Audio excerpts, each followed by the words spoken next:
যে আমরা যখন রোগীদেরকে সাজেশনগুলো দিয়ে দিই, সাজেশনগুলো তারা কোনো কারণে ফলো করতে পারেন না, এই ক্ষেত্রে এই সমস্ত পেশেন্টদের জন্য আমাদের কি করণীয়?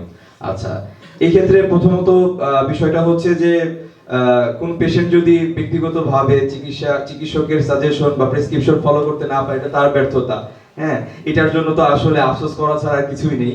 কিন্তু পরবর্তী আমরা যদি অ্যাডভান্স কোনো চিন্তা করতে পারি, তাহলে একটা চিন্তা এরকম হতে পারে, সেটা হচ্ছে যে আমরা জাতীয় পর্যায়ে অন্তত পক্ষে প্রাথমিকভাবে একটা হসপিটাল আমরা একটা প্রতিষ্ঠিত করতে পারি, যেটার ক্ষেত্রে সামাজিকভাবে যেটার সামাজিক গ্রহণযোগ্যতা থাকবে, ঠিক আছে, এবং হসপিটালে যেরকম পেশেন্টদেরকে আইসিইউ পর্যায়ের ব্যবস্থাপনা থাকে, আমরাও যদি চাই উদ্যোগ নিয়ে, তাহলে হয়তো আমরা সেই ধরনের এরকম একটা হসপিটাল বা চিকিৎসালয় খুলে আমরা চাইলে সেখানে এই ধরনের পেশেন্টদেরকে সার্ভিসটা দিতে পারি, যদি তারা চান।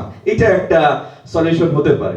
এছাড়া আরো সলিউশন হতে পারে, এটা একটা যথেষ্ট গবেষণার বিষয়, চিন্তার বিষয়, হয়তো আরেকটু চিন্তা করলে আরো কোনো সলিউশন আসতে পারে। আপাতত একটাই মাথায় আসলো, সেটাই বলে দিলাম।